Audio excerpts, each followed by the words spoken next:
তুই দুনিয়াতে তোর মেয়ের হক নষ্ট করছস। আর করবো না, আর করবো না। মা, বাবা, এই দেখো আমার জব হয়ে গেছে। এখন থেকে বাবা তোমার আর কাজ করা লাগবে না। ভাইয়া, কি বলো? সত্যি তোমার জব হয়ে গেছে? এই, ওর জব হয়েছে তাতে তোর সমস্যা কি? যা এখান থেকে। আরে, তুমি মেয়েটার সাথে এমন ব্যবহার করো কেন? মা বাবা আমার সাথে এমন কেন করে? এমন ভাবে ব্যবহার করে মনে হয় আমি তাদের সৎ মেয়ে। মা, বাবা, মিলি কোথায়? আমরা তো খেতে বসলাম। ও কি খাবার খাবে না? না, মিলির পেটে মনে হয় ক্ষুধা নাই। ক্ষুধা থাকলে আসতো। তোরটা তুই খা। মা, আমি অফিসে যাই, ঠিক আছে? ঠিক আছে বাবা, সাবধানে যাস। মা, বাবা, এই নাও, আজকে আমি বেতন পেয়েছি। কি বলছো বাবা, সত্যি? দে দে। মা, আমাকে একটা 3 পিস কিনে দিব? এই গেছো সেখান থেকে, কয় টাকা কামাই করে রাখছিস? আচ্ছা শোনো, ছেলেটা তো অনেক কষ্ট করে আমাদের জন্য। এক কাজ করি, ছেলেটাকে সব জমি লিখে দেই।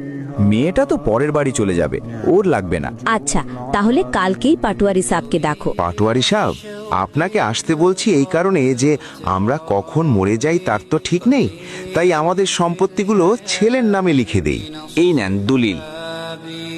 হ্যাঁ, সব তো ঠিক আছে, খালি ওদের সই লাগবে। আচ্ছা বাবা, তুমি এখানে একটা সই দাও তো। ঠিক আছে আঙ্কেল।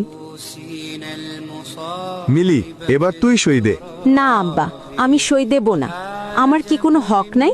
সব সম্পত্তি ভাই পাবে, আমি পাবো না? কি হলো ভাইয়া, তুমি চুপ কেন? বাবা এগুলো কি বলছে?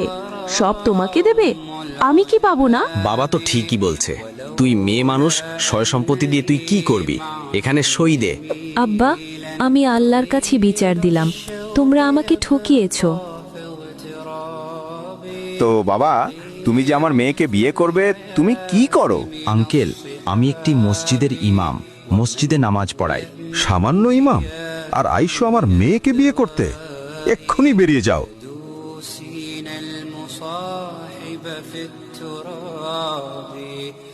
তো বাবা, তুমি কি করো?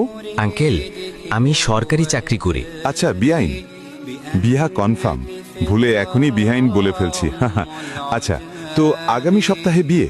আচ্ছা ঠিক আছে ভাইজান।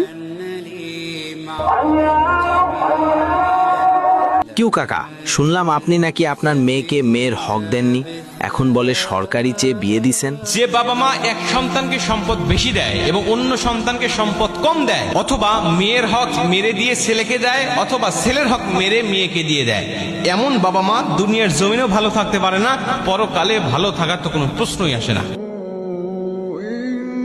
বাবা, আমি খুব অসুস্থ, আমায় ডাক্তার দেখা। ধুর বাল, আমি পারবো না, মোরুজ্ঞা, তাতে আমার কি?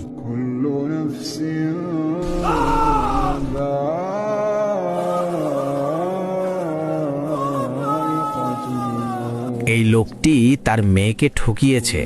আল্লাহ জানে কবরে কি হয়।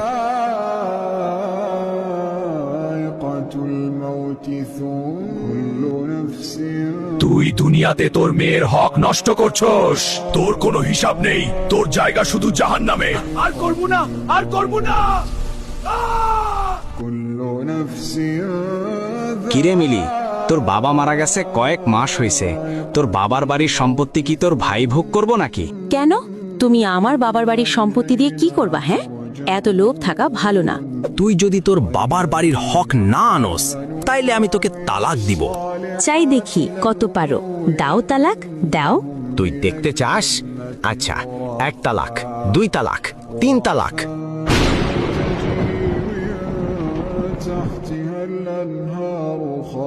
আমি এক্ষুনি মাকে ফোন করে বলবো তুমি যে আমাকে ছেড়ে দিছো। মা, মা, তোমার জামাই আমাকে তালাক দিয়ে দিছে সম্পত্তির জন্য। হায় হায়, কি বলছো?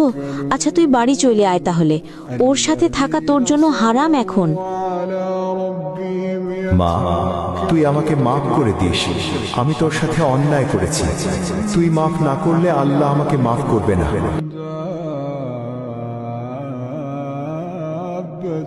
মা, আমি স্বপ্ন দেখছি, বাবা আমার কাছে মাপ চাইছে।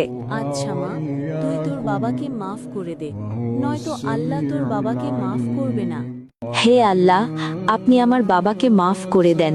আমি আমার বাবাকে মাফ করে দিচ্ছি। আমাদের এই শিক্ষণীয় ভিডিওটি আপনার কাছে কেমন লাগলো আর আপনারা কিরকম শিক্ষণীয় ভিডিও চান তা অবশ্যই কমেন্টে জানাবেন।